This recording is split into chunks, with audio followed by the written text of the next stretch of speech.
Hello and welcome everyone to RDAP Summit 2024, Bridging Boundaries, Interoperability in the Data Community. My name is Amy Yarnell, and I am here with my co-chair, Anthony Dell'Orficio, and we are so excited that you could join us this year. A little bit of by the numbers, we are welcoming 385 attendees to this year's summit, 153 of whom are attending RDAP for their very first time. So welcome, and we hope you'll continue to come again and again. And thanks to some generous donations, we were able to offer 17 scholarships to the summit. We were also able to accept 60 proposals this year, half of which were submitted by first-time RDAP presenters, so you'll probably be seeing some new faces. And we have a nice mix of presentations, lightning talks, posters, and panels. And we know that many of you enjoyed the excellent workshops already yesterday that were organized by the Education and Resources Committee. And if you're wondering where RDAP attendees are coming from, we are here mostly from the US and several from Canada, but also with representation from the UK, Netherlands, Austria, and India. So as I mentioned before, thanks very much for those of you who are joining us from difficult time zones. Just a little bit of logistical information to cover before we hear from our keynote. Some important things that you will want to know for the duration of the summit. First, you can access the full summit schedule. You can use that QR code, or you can visit rdapassociation.org/summit/schedule. And please note that for most of the conference, we'll be running 2 concurrent sessions after this welcome session. And within the schedule, wherever you see a lightning bolt next to a presentation title, that means that it's a pre-recorded lightning talk. And lightning talk presenters will be available for the live Q&A portion of the program. And we have some links, which I think maybe Anthony can put in the chat. We are using the Feedloop conference platform for the first time this year. So you can find that at feedloop.com/rdap2024/virtual. And you can also find the link on the main RDAP Summit page. And you should have received your login credentials through email this morning or last week. So since Feedloop is probably new to many of you, I just want to take you on a quick tour. You'll be starting off in Feedloop in the lobby, and here you'll find a photo booth, and we'd love to see you add your lovely photos to the event feed. And if you look below the sponsor video that is playing on that page, you'll find a number of links, including to our community shared notes, which has been an RDAP tradition going back many years. You can find it linked on that page or directly at tinyurl.com/rdap24notes. And we also have several lovely Zoom backgrounds, as you can possibly see behind me if my video is on. So they're available to you to snazz up your Zoom background. And thanks to Ashley, who you should see here, for helping us put those together. And we also have a number of out-of-office replies. So even though this summit's happening virtually, that doesn't mean you aren't out of the office. So give yourself some permission, disconnect from your inbox, and let others know that you're out of office by copying one of our out-of-office messages.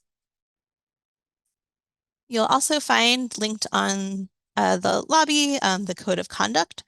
So as Research Data Access and Preservation Summit organizers, we are committed to providing an environment where all attendees can fully participate in the program and activities without fear of harassment or discriminatory behavior of any kind.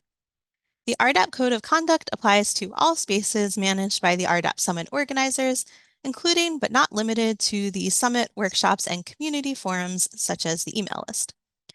Participation in the summit indicates an acceptance of this code of conduct and the procedures by which the summit organizers resolve any code of conduct incidents.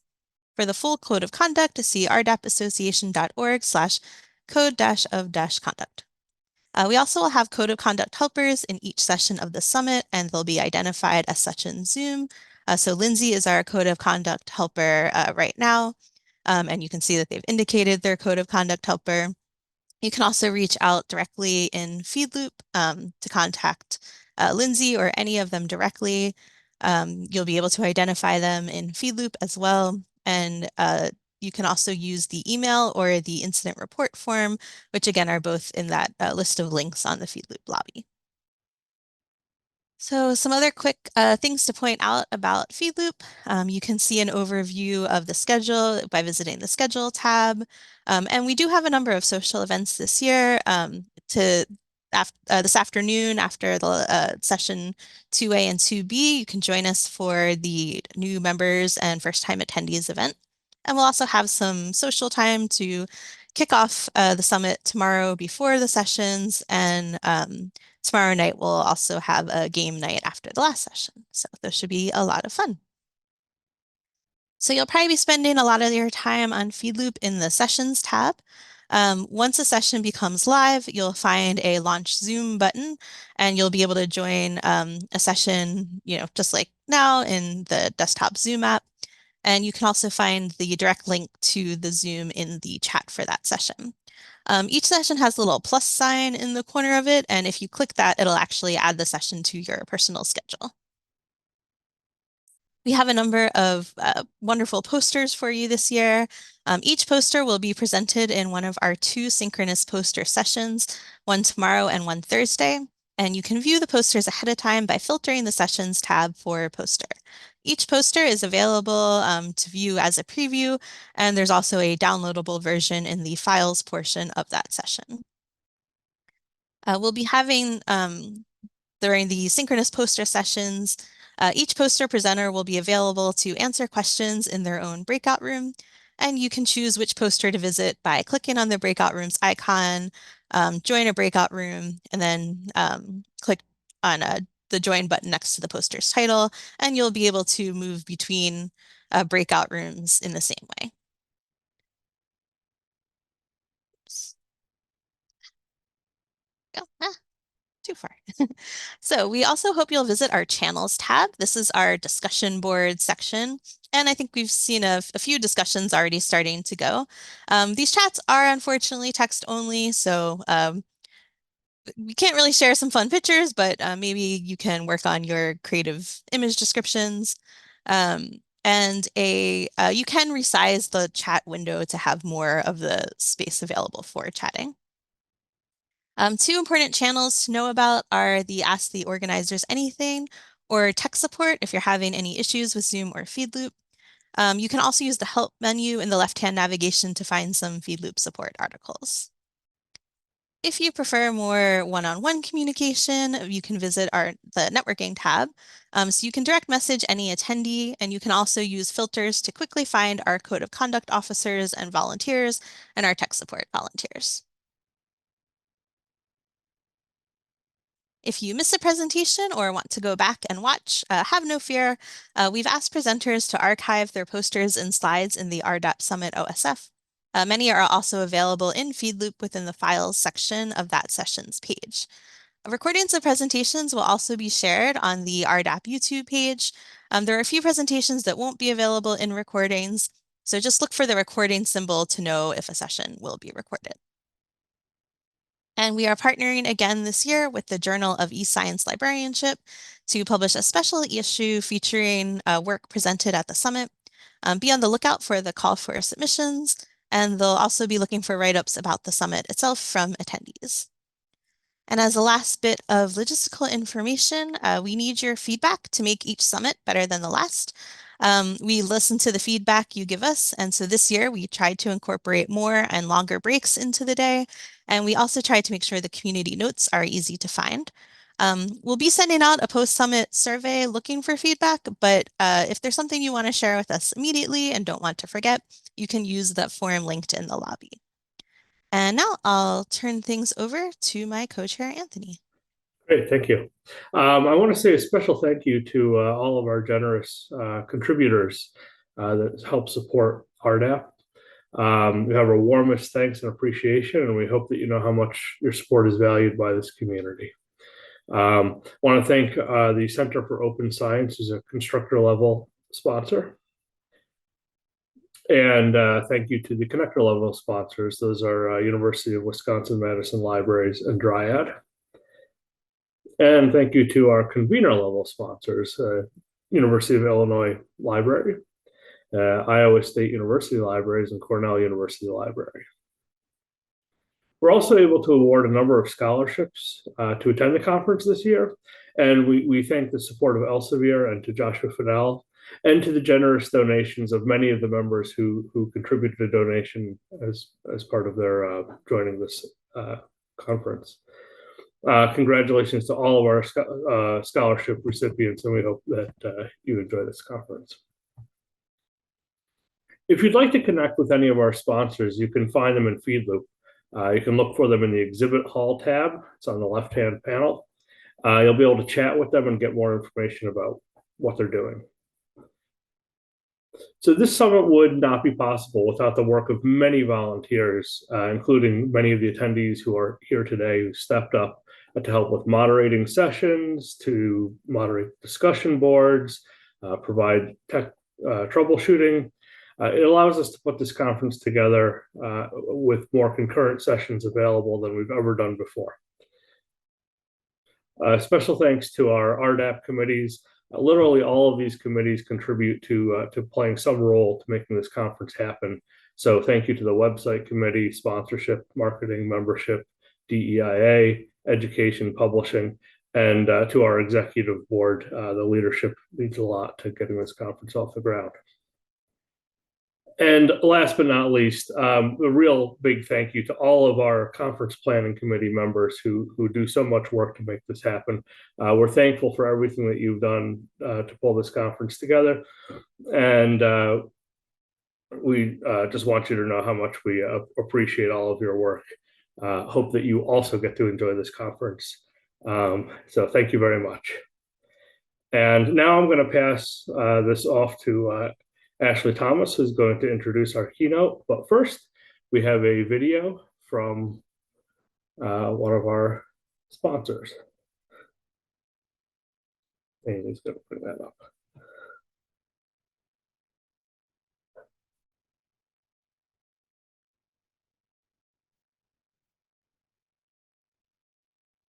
Are you going to play that, Ashley?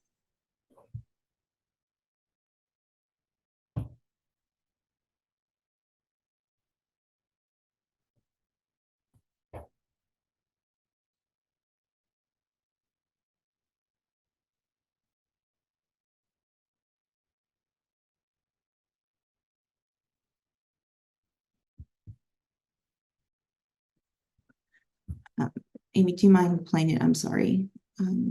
My computer's having issues.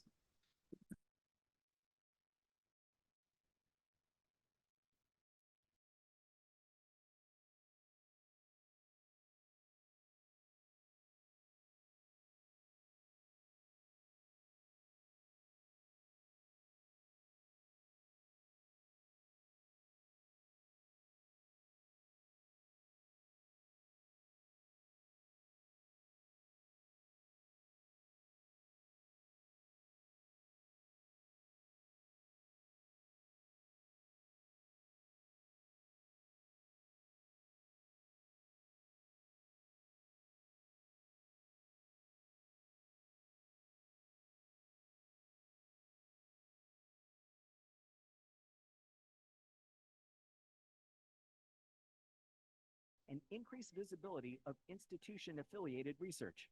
Universities can even connect their local repositories to OSF to integrate with their researchers' workflows. By increasing rigor and transparency in planning, conducting, reporting, and discovery, the Center for Open Science is working to open up the whole research lifecycle. An open lifecycle accelerates the communication of findings within communities, even if they are never published, makes it easier to discover biases, errors, and false leads, expands the reuse of openly available materials, increases the reproducibility of findings, and maximizes return on research investments. Visit cos.io to learn more about accelerating discovery of knowledge, solutions, and cures. Center for Open Science. Thanks, Amy. Sorry. Hey, our first technical issue. Hopefully that got all the bugs out of the way. So thank you, Amy, for playing that, and thank you to all our sponsors. So welcome all. Thank you for attending our keynote session to kick off the 2024 RDAP Summit. Before we get started, just a couple of more kind of like housekeeping for this session specifically. So we are in a Zoom webinar, so attendees are muted and the cameras are turned off. To ask a question, just use the Q&A button at the bottom of the screen. We're all pretty much used to that now. Feel free to ask your questions throughout the presentation. So our keynote will run until 1 p.m. Eastern Daylight Time, with at least 20 to 30 minutes-ish reserved for questions. So after the presentation, feel free to keep the conversation going over in Feedloop, and you can use the session chat to continue talking there. And so now it is my great pleasure to introduce to you our keynote speaker, Iriche Puebla, Director of Make Data Count at DataCite. So in her role, she drives Make Data Count's work to promote the development of open data metrics to enable evaluation and reward of the usage and reach of open data. So prior to this role, she worked at ASAP Bio, where she led initiatives to promote the use of preprints in the life sciences and greater transparency in peer review. And before ASAP Bio, she held editorial roles at different open access journals and served as deputy editor-in-chief at the journal PLOS One, where she was actively involved in the editorial policy development and open science initiatives. Iriche is also the chair of the Force 11 Board of Directors and co-founded the Force 11/COPE Research Data Publishing Ethics Working Group. So everyone, please give a warm virtual welcome to our keynote speaker. Hello, Ashley. Thank you so much for the kind introduction and the welcome. Can I just say I'm loving these reactions on Zoom, so thank you for enabling that. Yes, and thank you also to the RDAP Summit Organizing Committee for the opportunity to be here today. I'm going to be talking about open data, but specifically with focus on data metrics, and I'll try to make the case here that these are needed for responsible data stewardship. But before I get started on talking about metrics, I wanted to take a moment to, I guess, reflect a little bit on the great progress that has happened around open data. You cannot do open data metrics without having open data in the first place. So I think it's important that we take some time to reflect and recognize the great progress that has been made in the last decade or so. Again, as Ashley mentioned, 10 years ago, I was actually an editor in the journal PLOS One. We were starting to work on open data. And I think at the time we already recognized that data sharing and open data was actually quite well established in some disciplines. Again, for example, the protein data bank has been running for 50 years. So certain groups were very used to sharing their data as they were getting to publication or even before. But this was not necessarily common for all disciplines, certainly not for many of the different authors from a wide range of disciplines that I was interacting with when I was in the journal PLOS One. And also, it was not necessarily something that research supporting organizations were actively driving as part of their policies and practices. And again, in this exercise of reflection, I actually came to realize that it was exactly 10 years ago in March 2014 that PLOS announced its new data policy. Which, as many of you may remember, essentially it said that the PLOS journals would expect authors to share data with the articles that they could publish. This was, I guess, slightly bold from a publisher to do. Internally, we were very keen on supporting this. We felt it was totally aligned to the PLOS mission towards open, and that it was a necessary step also for reproducibility and transparency. But I think we can say that the new policy at PLOS received what we can call mixed reviews. Some people were very much on board, and again, coming perhaps from disciplines where this was standard to do, and they may say, what's the fuss? Why are we even talking about it? Doesn't everyone do it already? Some others were not so much on board and thought this was a somewhat bizarre step, and it would actually be detrimental to PLOS individually, but also potentially a burden on researchers, etc. I'm happy to say that some of these somewhat negative views by some in the community then come to materialize regarding what open data would be. And we have actually made progress in data sharing over the last 10 years or so. A few of the factors that I would highlight regarding the great advances that we have made is starting from the policies that have been put in place. I think this has been hugely influential to have funders and also at some countries at national level develop and implement policies that were calling for open, so making data coming from publicly funded research open.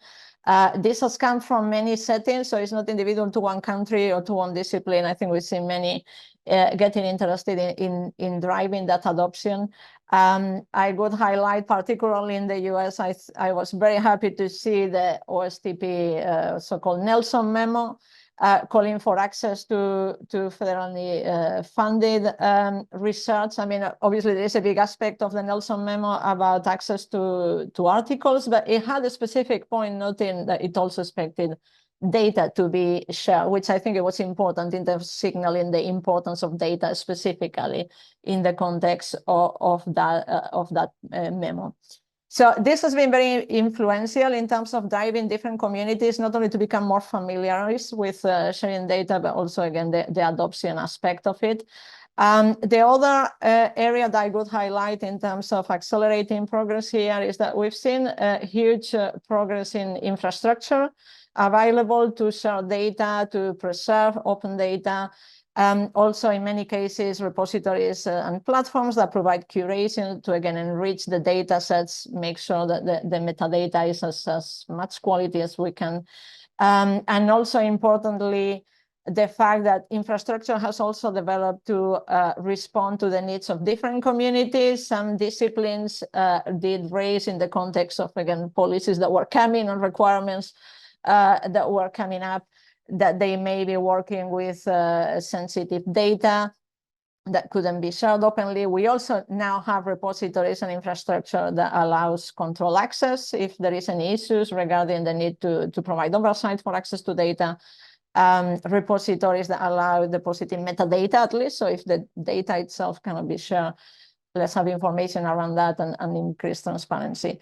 So the good news is we have more data sets than ever before in the open, and that's fantastic. And then, as I mentioned, as I started this reflection, I was talking about the policy from a journal. I think when the PLOS policy came up, we had some reaction with certain trepidation from other publishers. I'm happy to say that very quickly they also started having internal conversations around data policies.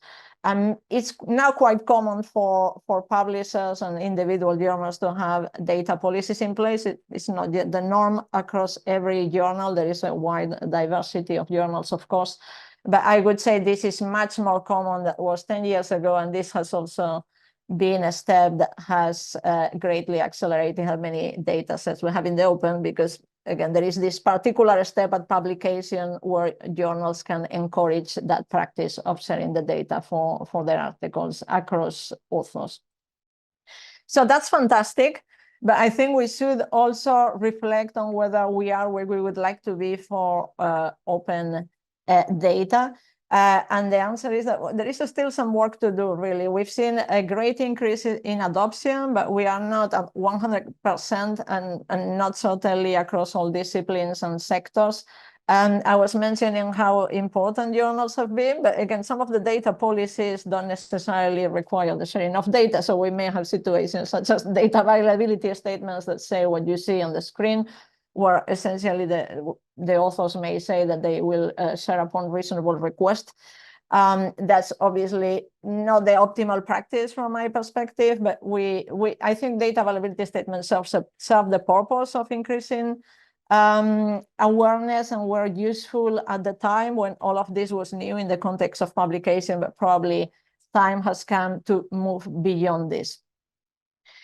Journals are not the only challenge or the only place where we have some work to do. I've also already mentioned the important work that many repositories do around metadata, but we know there are still gaps in the metadata that is associated with open data, and this is getting in the way of our understanding of how data is being used, also in terms of compliance with open data sharing policies, etc. The example I have here is from an analysis done by Stephanie Hausten and colleagues from the Skolcom lab, who has done, they have done quite a lot of work on data practices. I'll be referring to their work at several places. But in one of their projects early on, they were interested in analyzing citations for data sets and decided to use data sets deposited where the DOIs were deposited, registered with data site. And they said, okay, fine, we want to understand what data sets we have for different disciplines. They found that actually at the time, less than 6% of the data sets had disciplinary information, so difficult to slice per discipline. And then when they were looking at data sets that had metadata designating a data citation, there's less than 1% of the records. So when you added the two factors together, there was 0.02% of the data sets from that large sample of over 11 million that actually have both metadata for citations and for discipline levels. So if we want to start slicing per discipline to understand that citation practice, we recognize that this is a very, very tiny piece of that sample, and there are challenges as to what we can draw as conclusions from it. So that's one example. The other aspect is that we also need to do some more work to increase the discoverability of those open data sets that are being shared. Again, I know there is a lot of work done by many repositories, but we have some steps to do still to try to propagate the information about those open data sets through other platforms that are also used by researchers that integrate, aggregate, and index different types of information for, again, either research outputs or other research activities. An example of this is an analysis done by another group of bibliometricians, where they thought, okay, maybe we can use ORCID records that are quite common now by researchers to try to understand better how data sharing practices are happening. And when they started looking at the ORCID records, among over 7 million of ORCID records, only a bit over 12,000 had a mention of at least one data set. I think we will agree there is more than 12,000 researchers that produce data as part of the research activity. So this is not a matter of whether data sets are being produced, it's rather how are we feeding that information into, again, different platforms such as ORCID that are now regularly used by researchers. And I couldn't talk about challenges in terms of driving these practices forward without mentioning incentives. This is something that regularly comes up, particularly in conversations with researchers. We know that research assessment frameworks are still, in many settings, are heavily focused on publications, or either journal articles or books. And very few include or signal that data sets are recognized as outputs in their own value. An example of this is a study done again by the Skolcom lab as well, where they looked at the academic review, promotion, and tenure documents at a number of universities from the US and Canada.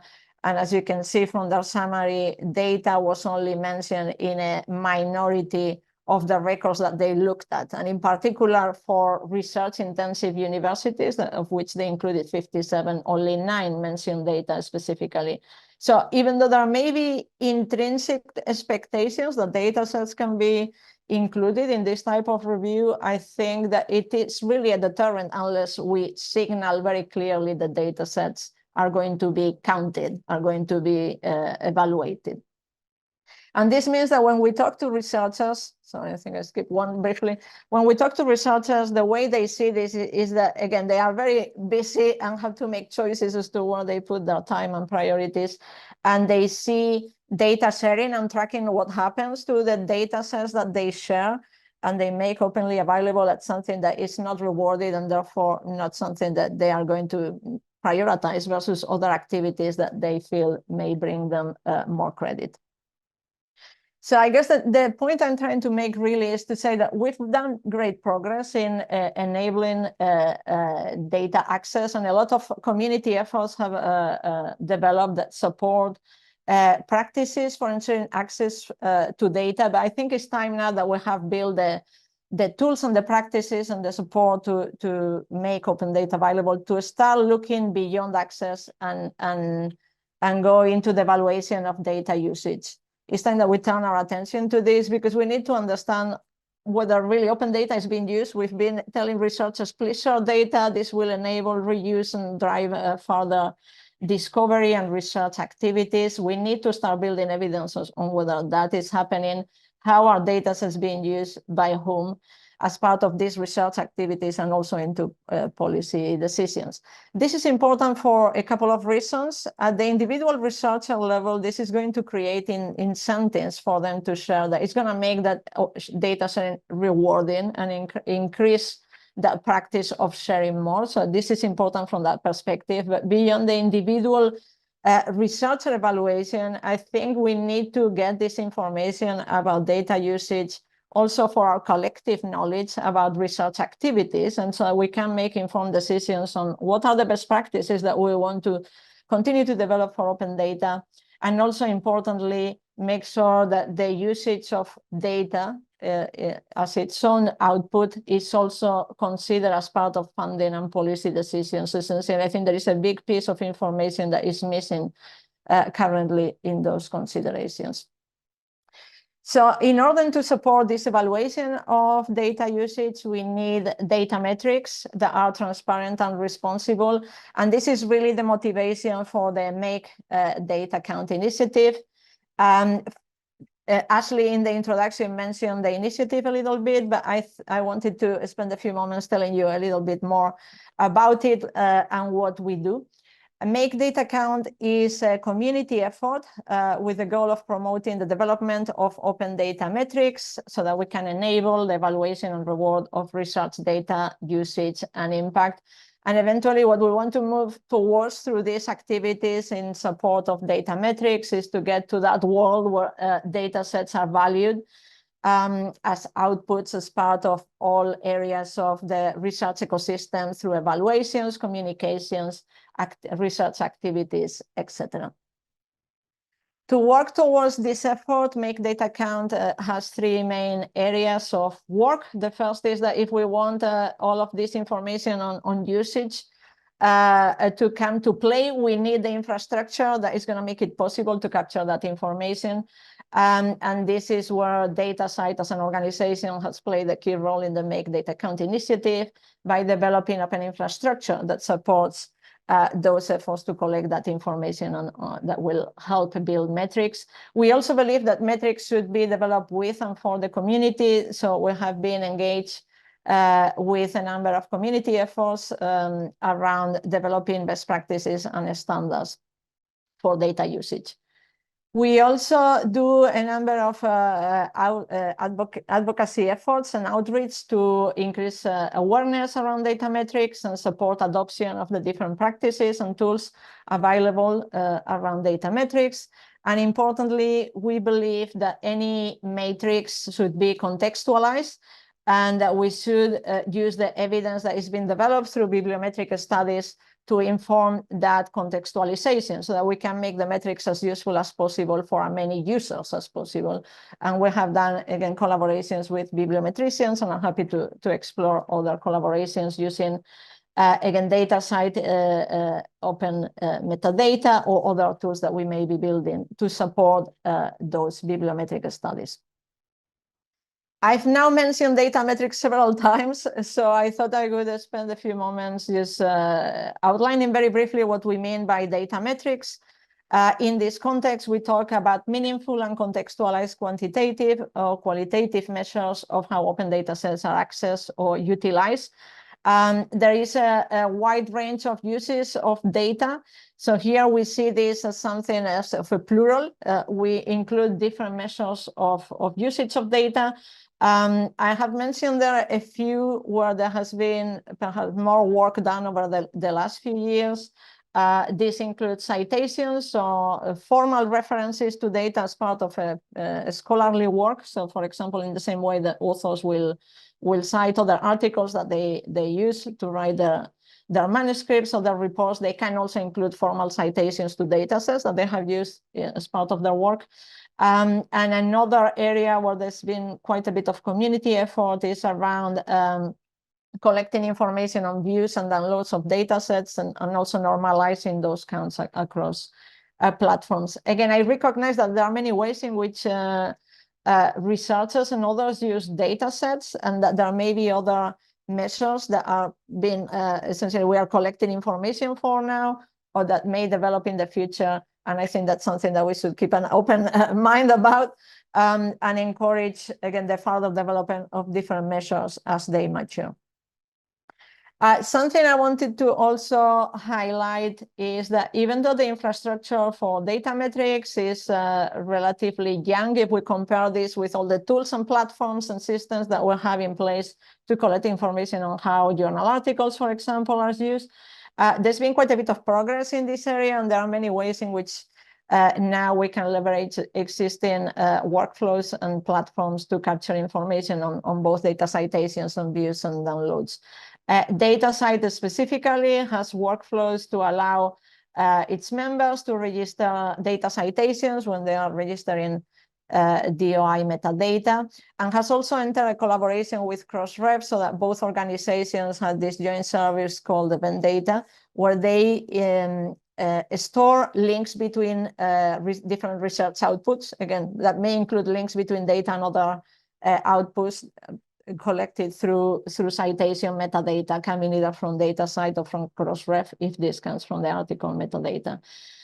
So there are a number of workflows in place, but also importantly, we know that many other groups have an interest in this and are also looking at ways to identify and expose data citations, and we regularly have conversations with them to support their efforts and also try to see how we can leverage each other's work in this area. On the side of views and downloads, I wanted to highlight the counter code of practice for research data. This was developed 5-6 years ago now. It was developed as a standard to normalize counts for views and downloads across platforms, again, so that they could be comparable across repositories. And by implementing this code of practice, repositories also and platforms also develop normalized reports that can be submitted to DataCite, and DataCite makes those available to the community along with other information and our metadata. The other recent development related to capturing information on views and downloads is that DataCite has also developed a new tool, the usage tracker, which enables those repositories that may have experienced some challenges in terms of perhaps cost or resource constraints for the implementation of the counter code of practice for research data to actually use this tool to enable the simplified collection and reporting for those views and downloads. So there are different options now available for repositories.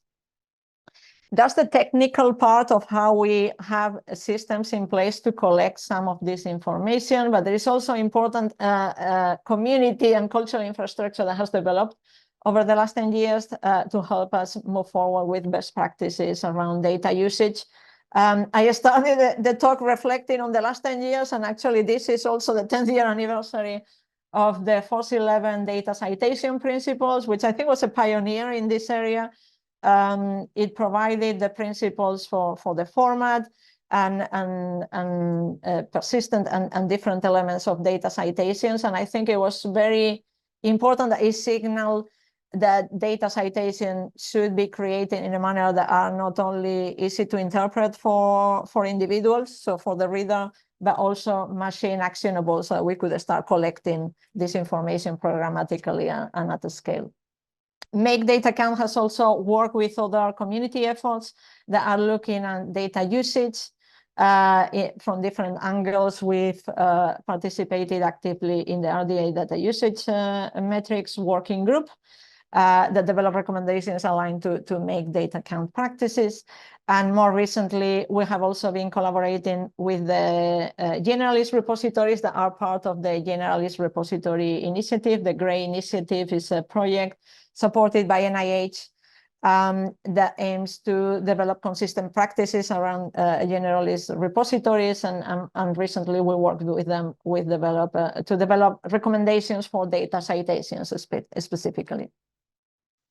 So there is a lot of work that has already happened, and again, I think we should be reflecting on that and recognizing the progress done. But again, I think it's also useful to always remind ourselves, what did we want to get, and are we there yet?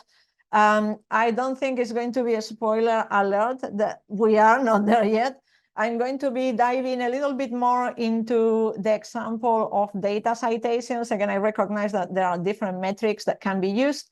But I thought this would be a useful example because it is perhaps the most mature metric where work has been done. And also because citations are somewhat intuitive to many in the community. Again, given the relationship to other workflows that we have to understand usage for different research outputs.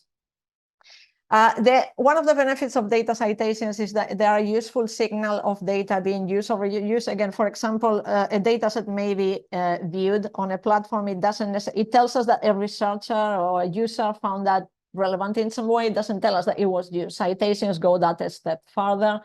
And importantly, citations are also valued by researchers. Again, I'm referring here to some research done by Stephanie Hausten and colleagues in the Skolcom lab as part of their work evaluating and studying data practices. They did a surveys on data citation specifically, where they ask respondents for a lot of information as to how they use data and how they refer to data. And one of the questions in the survey was asking respondents how would they prefer that others who use their data refer to it in their work. And as you can see, the preference really by respondents was that others should use include a citation to data in the reference list. So what we would call perhaps a formal citation to the data set. So this is something that researchers care about. It matters to them, not only in terms of the perception, I guess, in the community and seeing the value of their work, but because they associate citations also to evaluation frameworks.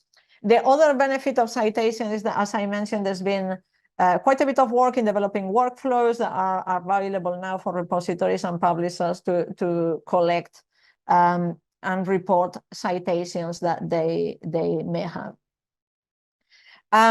But there's been a number of challenges in terms of us getting the bigger picture or the full picture for data citations. The first one is that practices for data citation vary widely across research communities.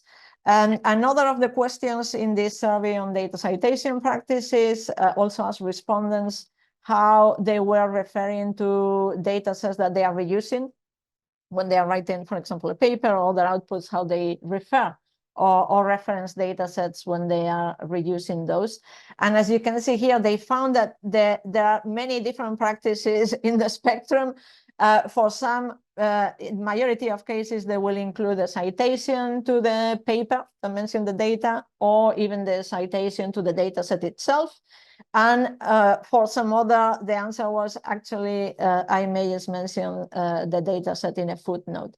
And one of the interesting things from the survey is that they did complete some analysis according to the disciplinary field for the respondent, and there appears to be some association here in terms of practices per discipline. So again, we know that different communities may be doing things differently, and this is something to account in our advocacy around data citations. We cannot just take this blanket approach of saying everybody do this. They are all different disciplines. They may be in different places in terms of their practices and adoption. Another of the challenges that we have encountered as part of the work on again, trying to collect information on data citations is that even though the workflows are in place, they may not be yet at the level of adoption or optimization that we would like to see. I think here repositories have been doing a lot of their homework in trying to identify citations to data sets that host and feeding that information to through metadata, updated metadata records to reflect this. Publishers probably still have much more homework to do, We know that they not always collect citations in the reference list, and even when that happens, it may not be propagated through the metadata they deposit with Crossref. So some work still to do there, and we know that we are missing quite a bit of instances of data usage because we are not capturing that through those workflows. Importantly, as well, as I mentioned, different groups are looking at this issue of how do we collect these citations. They may be using different methodologies, some of them leveraging, again, persistent identifier workflows, some others doing curation, etc. But it means that we have a diversity of methodologies, which I think is positive and something that we need, but also means that we have data citations living in different locations. Again, sometimes specific groups may be doing this for the repositories or disciplines, and this lives with them internally. Some others may be doing this as part of proprietary services that they are interested in developing. They may not be open pockets of citations. So we know that we have a fragmented view on citations because some of them may be stored in different locations.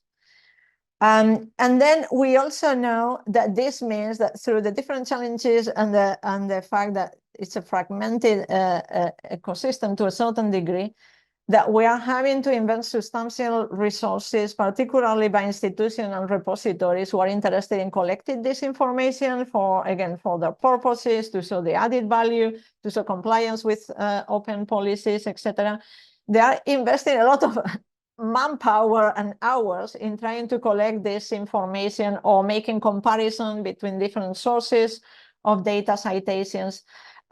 So I think essentially the bottom line here is that we know that there are some challenges, but we know that this is an important enough problem that is creating challenges in terms of resourcing as well that we need to tackle. So we need to find some way of making it easier for the community to access to these data citations in a comprehensive way, in some way that provides a comprehensive view of that usage of data. And this is the motivation for the data citation corpus that DataCite and Make Data Count is working on.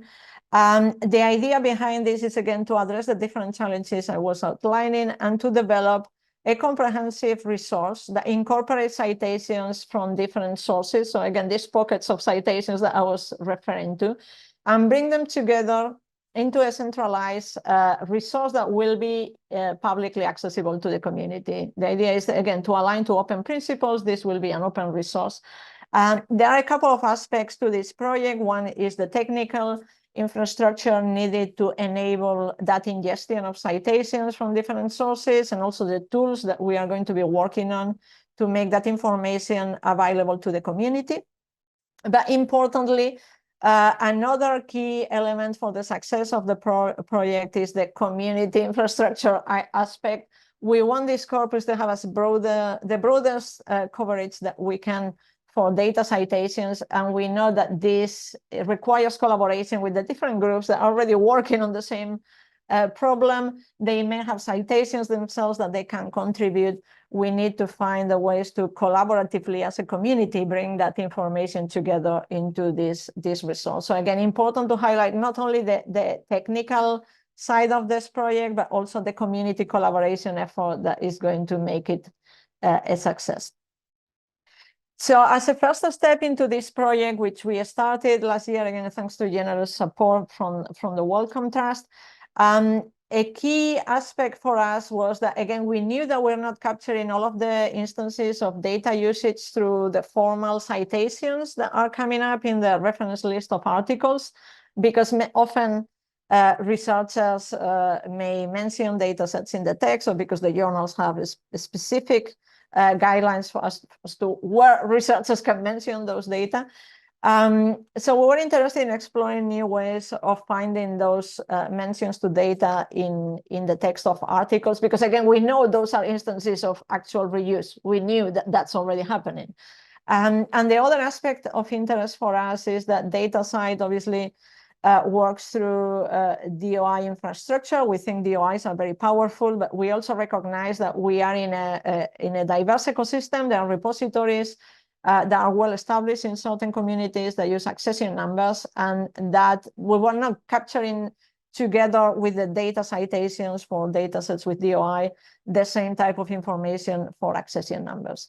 So we initiated a collaboration with Chan Zuckerberg Initiative, which is foundation based in the US. Their open science team had been looking at a similar problem, trying to find instances of usage of software in publications, and they agreed to collaborate with us to utilize machine learning, a machine learning algorithm that they had developed to mine the full text of articles to find those instances of data mentions, data citations. And again, we found this very interesting for us from the perspective of having these broader pictures to how data sets are being mentioned in articles, but also because it would include those mentions to accession numbers that DataCite so far doesn't have through our data citation store. So we collaborated with Chan Zuckerberg Initiative last year. They completed text mining for over 5 million articles taken from those indexings, the indexing in Europe PMC, and through their machine learning algorithm identify over 8 million data mentions. What we did is store that together with the data citations that DataCite already had through event data, again coming from DOI metadata from DataCite or Crossref, and bring them together and release them as the first release of the corpus, so it would be available to the community. So what we did for the first release was create a data file that includes, again, the data citations from these two sources coming from DOI metadata through DataCite and Crossref, again, DOI is for metadata for data sets and those coming from article metadata, as well as the data mentions identified by CCI. And the other aspect that we did is that we developed a dashboard that you can see on the video that is mostly aiming to provide a high-level visualization of the context of the data file according to a number of parameters, so citation counts over time, according to the information in the file on the publisher, journal where the article was published, etc. And it also provides filtering options, as you were seeing in the video. It's a high-level visualization. It will visualize what's in the file, so we know it's not perfect or the full set of information we want to have, but we hope it provides a vision into the potential future uses of the corpus for a variety of users. So as I mentioned, we know that there is more work to do on this data citation corpus.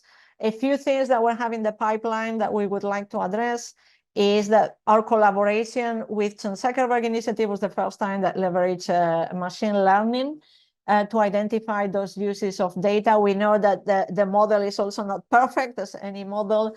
There are a number of false positives that we know we're taking steps, also getting feedback from the community to address those false positives, at least to the extent that we can. We also know that in the file that we have released currently, there are a number of metadata gaps. We have included metadata fields for a number of elements where those were available through the existing metadata.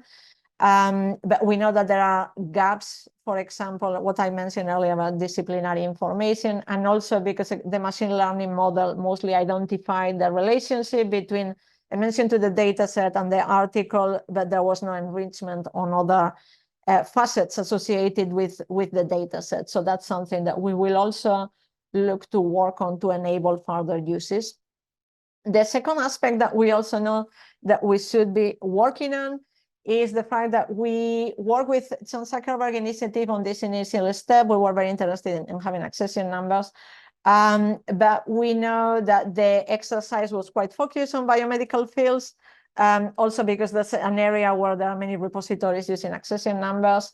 By all means, we want to continue adding additional sources of citations into the corpus. I mentioned that community collaboration will be key here. So we want to continue our conversations with different groups that may already have data citations, so that we continue adding to the corpus, increase coverage, not only in terms of the quantity, but also so that we can start adding citations from a broader range of disciplines going beyond biomedicine. Something that I wanted to mention around the corpus is that we've been quite excited to see the response from the community to the first release. We had over 70 requests for the data file, and we're happy to share it with anyone who may want to have a look and use it for your purposes.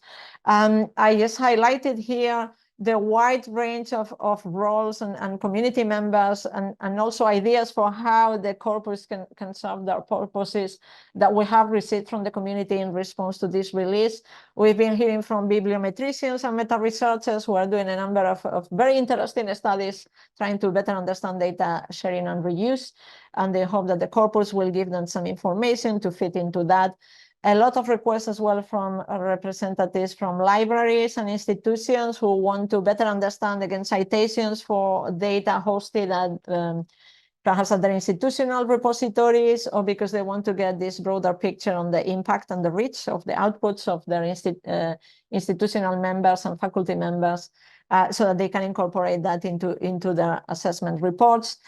A number of infrastructure providers, including also publishers, are interested in getting this information so that they can add it to the information at the surface associated with perhaps their articles, data sets or other. It can also be a tool to increase search functionality, and data repositories obviously also very interested in complementing the great work they already do in curation and identification of citations. So they hope that the corpus will bring them a few more citations to showcase the impact of their data sets. Right, so I've covered quite a bit of the work done so far on data metrics and wanted to share our progress with the data citation corpus, knowing that much remains to be done. But I also wanted to talk a little bit as to, again, what are the next steps from here, and things that everyone in the community can do to support responsible data stewardship, and specifically to support this building this knowledge about how data is being used. So one of the key things I would highlight is, again, that we have a lot of the building blocks to call it open data usage, and I would encourage everyone in adopting open infrastructure and the tools that we already have. Again, we know many may not perfect and need improvement, but we can certainly iterate based on the pieces that we have. I think the persistent identifier workflows have been really, really useful in, again, not only through the DOI for datasets, but also because we can start making those connections between different outputs, but also different persistent identifiers to start connecting outputs to institutions and individual researchers through ORCID, etc. Interesting developments in AI, as I mentioned through the example of our collaboration with the Zuckerberg Initiative, to start finding new ways of identifying data usage, again, in ways that we couldn't before.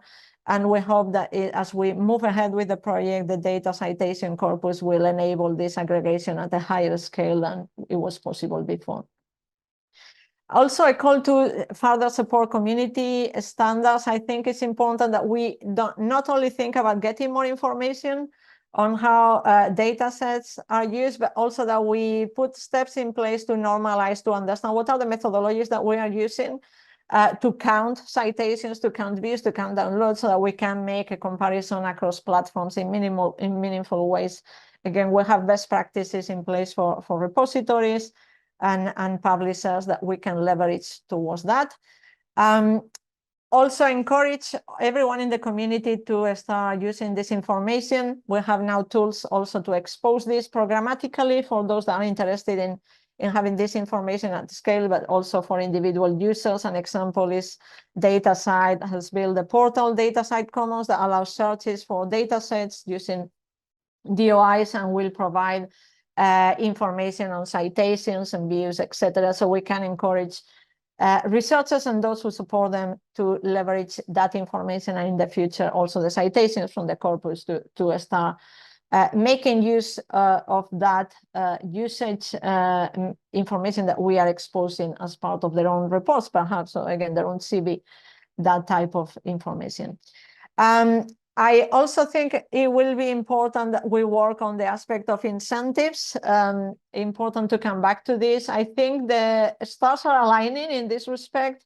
There is a lot of momentum in the community to look at research assessment frameworks and how can we make them more transparent, more responsible, and I think importantly, more aligned to open science principles.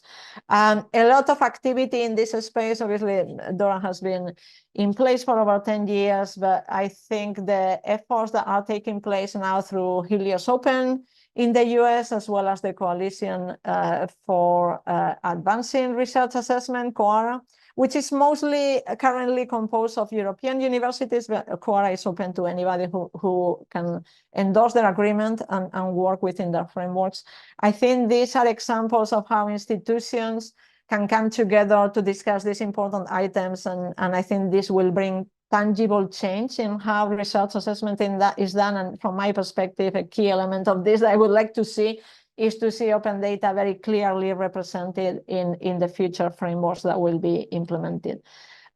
Interestingly, we're already seeing examples of this in certain institutions. I included here an example from the European Molecular Biology Laboratory that has updated its assessment guidelines to very clearly signal that data and other outputs such as software can be listed. So I think this is very powerful to have this visibility in saying data does count in getting this information for researchers, so that they know that they can include this in grant application, tenure and promotion packets, etc.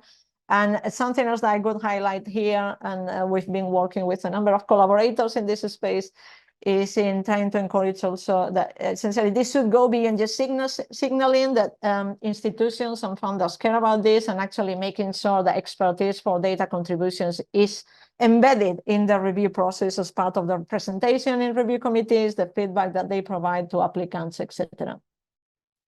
And just before I finish, I just wanted to spend a few moments talking about the responsible part of data metrics, and I wanted to touch on this briefly, because again, I work in publishing for a number of years, and in recent months, it appears to me that not a week goes by where we don't hear a new story about some misuse, abuse of metrics in the context of journal publications, often, again, because we have this misaligned incentives that mean that for many researchers, what they get assessed for is the citations for their articles, so they try to get citations in however way they can. And there have been actually some lucrative organizations that are coming up with ways to provide those citations through fraudulent ways. So I think this is something that we need to bear in mind in the context of developing metrics for data, and I guess learn from the lessons in the journal space. An important part from my perspective is that I agree with, this is a quote from Isabella Peters, again, part of the work, the group that studied data practices, that reminded us that essentially, I think the important thing is to ask ourselves what do we want to do with the metrics. So this is something to bear in mind for data metrics. Two, metrics are a tool to allow us to understand data usage information, but they need to be aligned to the principles that we care about, so that then we reward the values and the practices that we care about. So something to bear in mind. Important for the development of data metrics, that at every step of the way we build trust in this with all of the constituents in the community. These metrics, to build trust, they need to be complete. I would very much caution against oversimplified metrics. I won't go down the explanation of everything that has gone wrong with oversimplifying metrics for journal articles. It's important that we develop metrics in plural with the S, so that we have a set of information that can be useful for different users, and they can use and leverage the metrics that will be useful for them. Important also that the metrics are aligned to the same principles of open data. So we expect open data to be fair and be findable and transparent, etc. Same principles that should be assigned to data metrics. If we expect data to be open, we expect metrics to be open, be built on transparent and auditable sources. And as I have already mentioned, the importance of contextualizing. We need to keep building evidence that help us understand the different community practices, what are the nuances that we need to account as we try to understand different metrics and different uses of data sets. So I started looking back to the last 10 years. I thought I would finish looking ahead to 2034.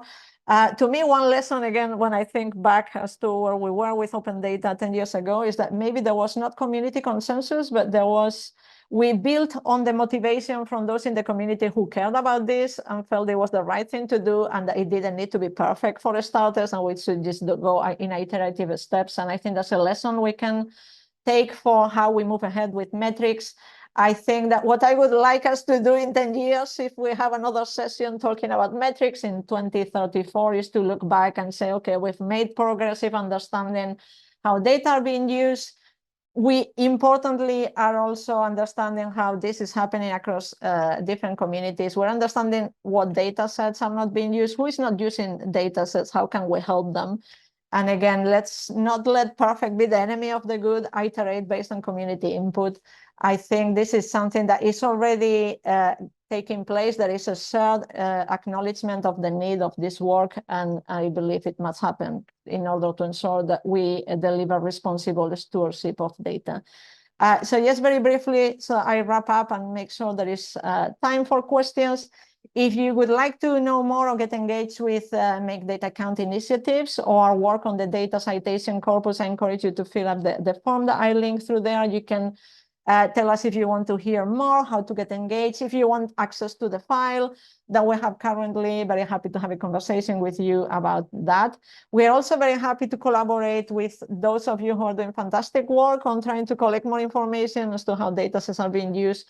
Use that for training or, again, reporting purposes. Tell us about your success stories. We want to hear about them.